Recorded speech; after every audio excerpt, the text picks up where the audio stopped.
এটি আল্লাহ তাআলার একান্ত মেহেরবানিতে পরিবর্তন হয়েছে। আর এর জমিনের দায়িত্ব এবং এই জমিনের কৃতিত্ব হচ্ছে বাংলাদেশের 18 কোটি মানুষের। আমরা এখানে কাউকে কোনো মাস্টার মাইন্ড মানি না এবং নিজেদেরকেও মাস্টার মাইন্ড দাবি করি না। যদি একজনকে আমরা মাস্টার মাইন্ড বলি তাহলে বাকি সবাইকে আন্ডার মাইন্ড করতে হবে। আমরা তা করবো না। আমরা সবাইকে সম্মান করি।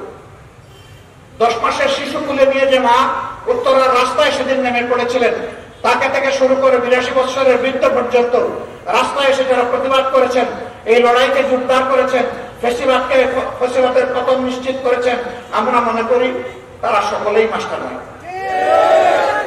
আমরা এভাবেই বাংলাদেশের জনগণকে অভিনন্দন জানাই। বন্ধুগণ, অবশ্যই দেশকে সুশৃঙ্খল অবস্থায় আনতে হলে আমাদের একটা কার্যকর নির্বাচন লাগবে। সেই নির্বাচনটা আমরা আশা করছি আগামী বছরের প্রথম দিকে ইনশাআল্লাহ অনুষ্ঠিত হবে।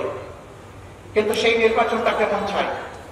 আমাদের স্পষ্ট বক্তব্য, অতীতের বস্তা পচায় ধারায় নতুন কোন নির্বাচন চাই না এবং এমন কোন নির্বাচন আমরা মেনেও নেব না। এই নির্বাচন হতে হবে স্বচ্ছ। এই নির্বাচন হতে হবে সকলের জন্য লেভেল প্লেইং ফিল্ডের উপরে।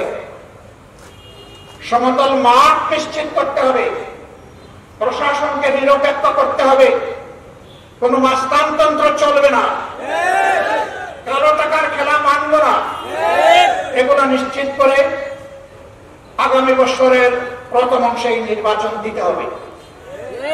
নির্বাচন বিলম্বিত হলে কিছু জটিলতা সৃষ্টি হবে, এগুলি আমাদের আছে। কিন্তু আমরা কোন প্রিমেচিওর ডেলিভারি চাচ্ছি না। বাচ্চা 10 মাস 10 দিনে যে বাচ্চা জন্ম নেয়, সেই বাচ্চা স্বাভাবিকভাবে সুস্থ সবল থাকে। 6 মাসের মাথায় বাচ্চা জন্ম নেয়, তাকে ইনকিউবেটরে রাখতে হয়। ওই বাচ্চা সারা জীবন দুর্বল থাকে। আমরা এরকম কোন দুর্বল নির্বাচন এবং দুর্বল গণতন্ত্র চাই না।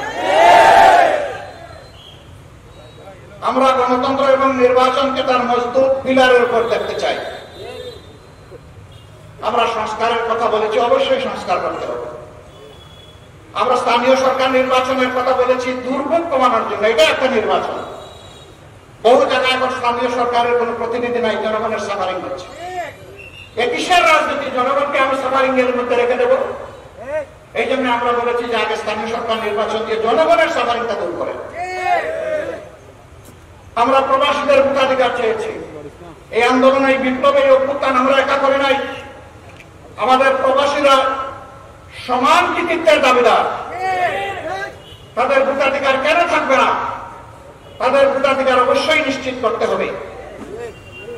তাদের ভোটাধিকার শুধু নিশ্চিত করলে হবে না, তাদের ভোট প্রয়োগ নিশ্চিত করার ব্যবস্থা করতে হবে।